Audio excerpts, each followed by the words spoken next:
बिस्मिल्लाहिर्रहमानिर्रहीम अस्सलाम वालेकुम। मेरा नाम मोहम्मद जॉन हुसैन है। इस वक्त मैं आपके साथ मौजूद हूँ। सुबह के 5 बज रहे हैं और बड़ी इंपॉर्टेंट आपसे डिस्कशन करनी है आज रात के हवाले से। बहुत ज़ालिमाना हमला किया गया है, बहुत बुरी तरीके से जो है वो नुकसान हुआ है और अब जंग जो है वो हारती हुई मुझे नज़र आ रही है। 5 शहादतों की मैं बात करूंगा, बड़ी इंपॉर्टेंट कि क्या क्या शहादतें हुई हैं, कौन कौन सी शहादतें हुई हैं। लेकिन उन शहादतों को एड्रेस करने से पहले मैं एक बड़ी इंपॉर्टेंट पॉइंट आपसे डिस्कस करना चाहूँगा। पॉइंट ये है कि ट्रंप ने कहा कि भाई मैं जो है ना वो 2-3 हफ्ते में ख़त्म करके सारी चीज़ें चला जाऊँगा, क्योंकि जाहिर है ईरान की आर्मी और एयरफोर्स और नेवी और जो उसकी मिज़ाइलें हैं वो सब ख़त्म हो चुकी हैं। तो मैं अब जो है ना वो सज़ा देने के लिए जो कुछ करूँगा वो करूँगा और मैं निकल जाऊँगा। अब बात सारी ये है कि 2-3 हफ्तों का टाइम क्यों दिया ट्रंप ने, उसकी एक वजह है। उसकी वजह ये है कि यूएस के जो इंटरसेप्टर्स हैं और जो मिसिल्स हैं जिनकी कॉस्ट फॉर एग्जांपल थैड की 12 to 15 मिलियन डॉलर्स पर इंटरसेप्टर है और पेट्रियट की जो कॉस्ट है वो 5 to 5.7 मिलियन डॉलर्स पर इंटरसेप्टर है। वो जो मिसाइलें हैं वो अनफॉर्चुनेटली खत्म हो रही हैं। कैसे खत्म हो रही हैं? 4 थैड के जो बैटरीज है वो ईरान ने जो है वो डैमेज या डिस्ट्रॉय की मिडिल ईस्ट के अंदर, और यूएस की डिप्लॉयमेंट पूरी जो है 5 इस पूरे यूएस के बाहर इस कॉन्टिनेंट के अंदर 5 टोटल ये जो है वो बैटरीज इंस्टॉल थी। एक एक ताइवान से उन्होंने मंगवाई, साउथ कोरिया ने तो इनको मना कर दिया। ताइवान से इन्होंने मंगवाई, फिर पोलैंड से कहा कि भाई पोलैंड प्लीज आप अपनी जरा बैटरियां हमें दें। पोलैंड ने कहा नहीं जी सॉरी, हम आपसे मोहब्बत करते हैं लेकिन हम ये काम नहीं कर सकते। तो ये जो बैटरीज हैं ये रन आउट हो रही हैं। ये बैटरीज कैसे रन आउट हो रही हैं? एक ड्रोन को टैकल करने के लिए जो है वो इंटरसेप्टर्स इतने सारे निकल जाते हैं कि कुछ पता नहीं चलता कि $20,000 के ड्रोन के आगे कितनी कॉस्ट जो है वो यूएस स्पेंड कर रहा है। तो क्यों खत्म हो रही है भाई? मैं तो ईरान से बैठा हूं, ईरान से बैठ के जो बंदा झूठ बोलता है, प्रोपागेंडा फैलाता है, जाहिर सी बात है मेरी बात पे यकीन ना करें, लेकिन ये जो रिपोर्ट्स हैं इनके ऊपर जरा देख लें। रिपोर्ट्स क्या आई हैं? रिपोर्ट्स ये आई हैं कि पहले अभी यूएस ने 3 हफ्ते पहले की खबर सीएनबीसी की है कि साउथ कोरिया ने बोला कि भाई हम अपना इंटरसेप्टर नहीं देंगे। ठीक है जी। फिर अब देखो वहां से मसला होना शुरू हुआ, वहां से परेशानी होना शुरू हुई उनको, तो उन्होंने मांगा। फिर क्या हुआ कि 1 हफ्ते पहले खबर आई कि यूएस के पास अभी 1 महीने से भी कम जो है वो एडवांस्ड थैड और पीआरएसएम एमओ जो यूज होती है इंटरसेप्ट करने के लिए वो इनके पास बची है। और ना सिर्फ ये इंटरसेप्शन के लिए यूज होती है बल्कि हैवी अटैक्स के लिए भी ये पीआरएसएम एमओ जो है वो यूज होती है। अब इसके अंदर क्या सिलसिला है? सारा बिजनेस इंसाइडर की रिपोर्ट है और इस रिपोर्ट के मुताबिक एक यूके बेस्ड का think tank royal United services institute ने क्या कहा? उन्होंने कहा कि अभी terminal high altitude area defence ये जो थैड है इसका स्टॉक पाइल जो है वो 12 अप्रैल तक खत्म होने का खदशा रखता है। अच्छा जी, यहां पे क्या लिखा हुआ है? यहां पे लिखा हुआ है कि given that Iran has damage at least a dozen US and allied radars and satellite terminals. क्योंकि हमारी बात तो माननी नहीं है, हम तो शुरू से जो है वो ये खबरें देते हुए आ रहे हैं लेकिन कोई नहीं मान रहा। पिछले हफ्ते इन लोगों ने अग्री कर लिया, चले ठीक है। लेकिन इन्होंने कहा है कि 10 से 11 इंटरसेप्टर यूज होते हैं एक मिसाइल, या 8 पेट्रियट मिसाइल्स यूज होती हैं एक ड्रोन के लिए, जो कि जाहिर सी बात है अनसस्टेनेबल है। तो ये जो वॉर ऑफ अट्रिशन जो ईरान लड़ रहा है यूएस के खिलाफ, यूएस के पास ज्यादा टाइम नहीं है कि अपने आप को इस तरीके से एग्जॉस्ट करे। जो जालिमाना ईरानी रिजीम है उसने जो जुल्म किया है इसराइल के अंदर, जो इन्होंने कांस्टेंट टारगेटिंग, और अभी भी अटैक चलने में बताऊंगा कि हो क्या रहा है एग्जैक्टली, लेकिन कांस्टेंट टारगेटिंग और अटैक्स जो किए हैं वो बड़े जालिमाना हैं और इसको खत्म करने के लिए जो है वो मिसाइल्स कम पड़ गई हैं। जबकि हमने इतना ज्यादा, यूएस ने इतना ज्यादा खर्चा किया, $1 ट्रिलियन के करीब जो है वो खर्चा किया है इस वक्त, इस साल, पिछले साल। और अब जो है वो इतने सालों की रिसर्च और इतने सालों की जो मेहनत है उसके ऊपर बर्बादी छा रही है। बहरहाल अब जब शहादतों की बात करें, ईरान के अंदर बड़ा खतरनाक हमला, मैंने आपको 8 घंटे पहले अपडेट दी थी, अभी मैं आपको अपडेट दे रहा हूँ। व्हाट्सएप चैनल के ऊपर मैं कॉन्स्टेंटली अपडेट कर रहा हूँ। बाय द वे फेसबुक का पेज नया है तो जरा इसको प्लीज अगर आप फॉलो कर लें। पुराना पेज जो है, पुरानी प्रोफाइल बंद हो चुकी थी क्योंकि जाहिर है खुल के बोलना बड़ा आसान होता है सोशल मीडिया पे, तो ये आप फॉलो कर लें। और thank you for subscribing as well. मैं अपडेट्स जो है वो रेडिली डालता रहूंगा।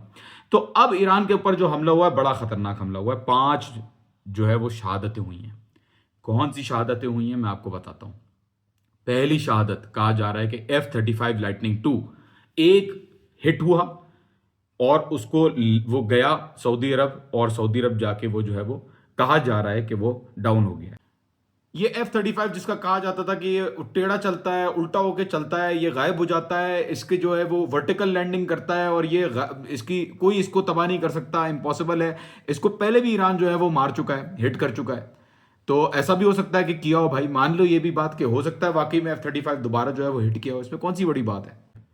अब इसके ऊपर कितनी सच्चाई है कितनी नहीं है वो मानते हैं नहीं मानते, अब मुझे नहीं पता, मुझे इसके ऊपर एविडेंस इतना ज्यादा नहीं मिल सका, तो मैं आपको कहता हूं इसको छोड़ दें। दूसरी शहादत इन्ना लिल्लाहि व इन्ना इलैहि राजिऊन, दूसरी शहादत जो है वो हुई F-15 फाइटर की।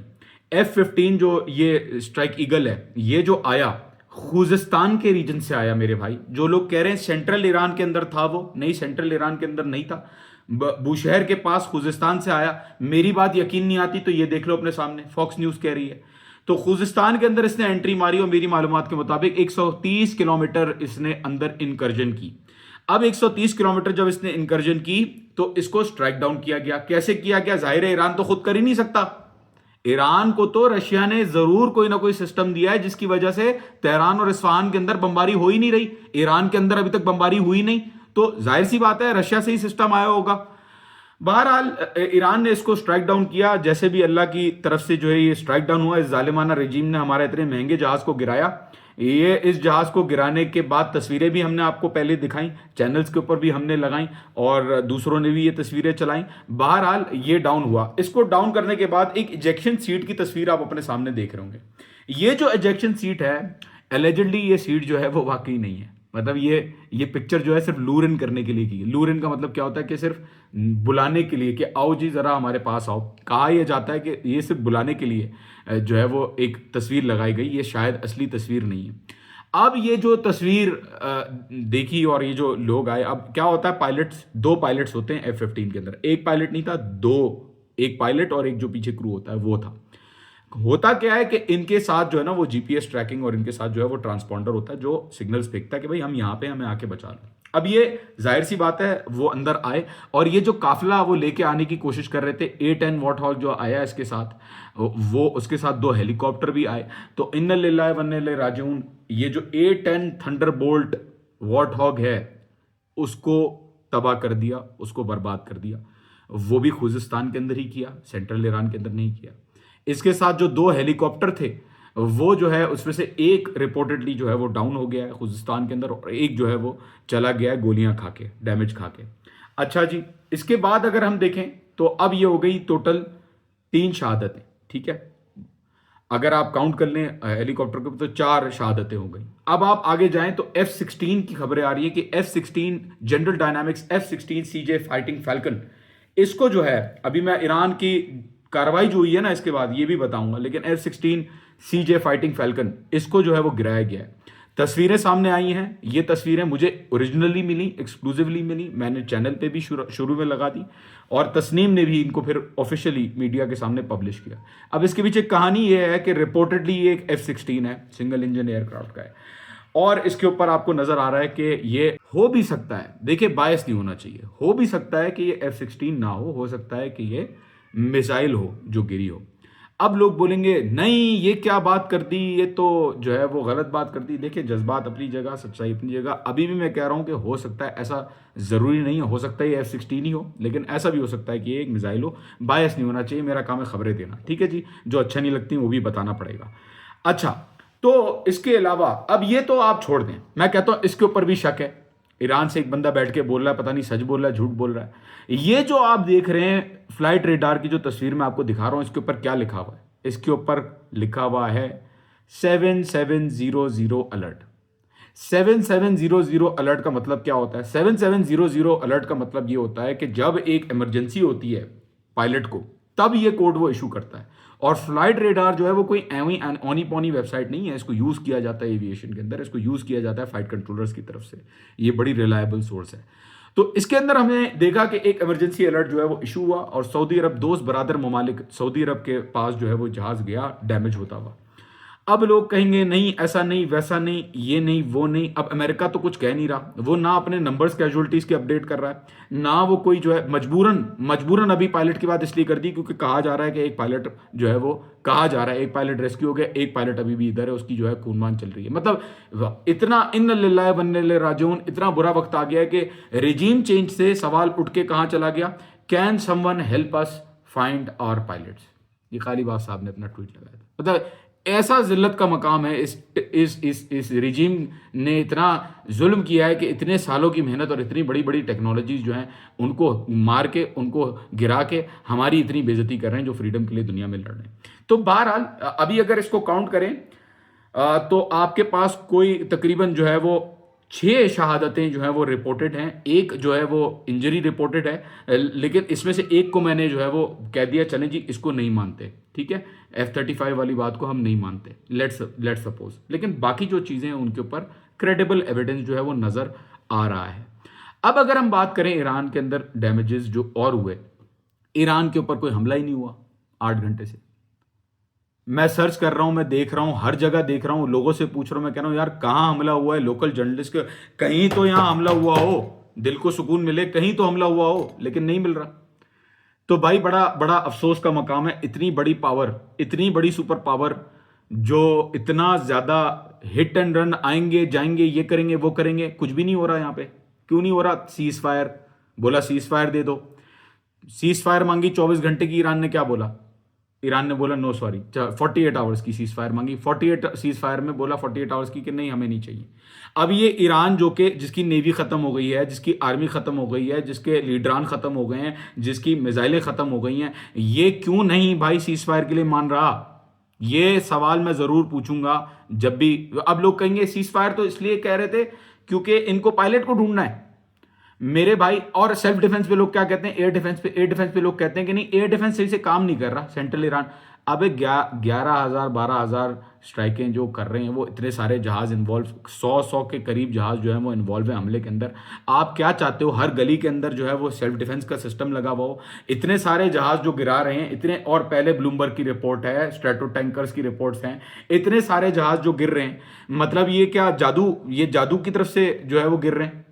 मतलब किस तरीके से ये इतने जहाज गिर रहे हैं अगर सेल्फ डिफेंस नहीं है तो? मेरा सवाल ये है। तो बहरहाल जो लोग बातें करते हैं, मैं चाहूंगा कि ये माइट इज राइट, ये जो कूट कूट के आपके अंदर माइट इज राइट भर दिया है ना, इसको जरा सा इसके अंदर से बाहर निकलें। दुनिया के अंदर ऐसा भी हो सकता है कि कोई, और बार बार हुआ है ऐसा, ईरान को बोलते थे, ये जो टेररिस्ट रिजीम है इसको बोलते थे कि भाई ये जो है वो स्ट्रेट ऑफ हॉर्मुज तो बंद नहीं कर सकती, इसने बंद कर दिया। फिर बंद करने के बाद कुछ एनालिस्ट बोल रहे थे नहीं नहीं वो तो माइंस लगाई हैं, माइंस नहीं लगाई। उन्होंने कहा नहीं जो जा सकता है जा सकता है जाए, जो आ सकता है, और इजाजत भी दी। फिर लोगों ने पहले कहते थे 12 दिन की जंग में कि नहीं जी इसराइल को जो आयरन डोम है ना, ये जो आयरन डोम, डेविड स्लिंग, एरो, पेट्रियट, ये जितने भी सिस्टम्स है, और गोल्डन डोम, और उसके ऊपर वो लेजर लूजर भी आ गई थी बीच में, कि लेजर, एक लेजर मारेगा $2 की लेजर है वो उड़ा देगी मिसाइलों को, वो भी दिखा दिया जी कि क्या है। और मैं मतलब कि मैं क्या बोलूं अब, मतलब क्या इसमें बोलना क्या रह गया है? अच्छा आगे, अब लोग कहते थे कि ये तो कभी ईरान और इजराइल और अमेरिका के ऊपर हमला ही नहीं कर सकता ईरान। उन्होंने ना सिर्फ उनके ऊपर हमला किया बल्कि जितने एसेट्स थे दोस्त ममालिक के अंदर, बरादर ममालिक के अंदर, बड़ा गलत किया ईरान ने, बड़ा जुल्म किया कि उनके ऊपर जो इसराइल और अमेरिका को इतनी हेल्प कर रहे हैं, फ्यूल व्यूल जो है उनकी जहाज़ों को फुल ठीक ठाक जो है वो तगड़ा करके भेज रहे हैं लड़ने के लिए, उन बेचारे जो ममालिक के अंदर जो एसेट्स हैं और बेसिस हैं और जो फैसिलिटीज़ हैं और कंपनीज हैं, उनके ऊपर क्यों अटैक कर रहा है? यहाँ पे जो ऑयल रिफाइनरियाँ और पावर इंफ्रास्ट्रक्चर हिट हो रहा है उसका मसला नहीं है यार। यहाँ अरब ममालिक के अंदर ना जो पूरा इंफ्रास्ट्रक्चर, इनको जो जंग लड़ रहे हैं अमेरिका के साथ, हमारे भाई हैं, हमारे लिए जंग लड़ रहे हैं ईरान के खिलाफ, तो क्यों ईरान इनके ऊपर टारगेटिंग कर रहा है? ये बड़ी गलत बात है। बहरहाल अगर आगे जाएं और ईरान के रिस्पांस की बात करें, ईरान का रिस्पांस बड़ा जो है वो जालिमाना, जैसे इनकी रिजीम है इनका जालिमाना रिस्पांस रहा है। जालिमाना रिस्पांस क्यों रहा है? क्योंकि भाई 93rd वेव जो है वो दाग दी, 93rd वेव जो दागी, 93rd वेव दागने में इन्होंने कोई लिहाज नहीं किया, कोई मुरवत नहीं की। जालिम जो है वो जहां देख रहे हैं अपनी मिसाइलें चला रहे हैं। इन्होंने बहुत बड़े पैमाने पे 93rd वेव के अंदर मुख्तलिफ जगहों पे, अब इसके अंदर जो है वो इसराइल भी इंक्लूडेड है। इसराइल के पूरा जो तल अवीव का एरिया है, हेर्ज़लिया है, रमत गान है, बतियाम है, गवियाम है, जितने भी लोकेशंस हैं इनके ऊपर जो है वो टारगेटिंग कर दी। हाइफा के ऊपर दोबारा टारगेटिंग कर दी। अब बीर शिवा के अंदर बड़ा धमाका जो है वो कर दिया। इलिया ये जो अपना नेगेव डेजर्ट है इसके अंदर जो फैसिलिटीज़ हैं और नेवाते में एयरबेस है इसके ऊपर हमला कर दिया। अब बल्कि अभी आपके सामने वीडियो नज़र आ रही है, ये नेगेव की है। नेगेव के अंदर क्या है, न्यूक्लियर रिसर्च सेंटर है। अब जी नहीं, बहुत गलत किया यहाँ पे, तो चलो इसराइल के साथ कर लिया, लेकिन दूसरी जगहों पे जो किया ना हमारे मुसलमान बरादर ममालिक के अंदर, क्यों इन्होंने बहरीन के ऊपर जो है वो अटैक किया। और बहरीन के अंदर आपको पता है अभी ये वीडियो देख रहे हैं आप, इस वीडियो के अंदर क्या हो रहा है, इनका अपना इंटरसेप्टर जाता है और अपने ऊपर गिर जाता है। फिर बहरीन की जो मिनिस्ट्री है वो कहती है जी 4 जो है वो सिटीजन जो है उनको डैमेज हो गया।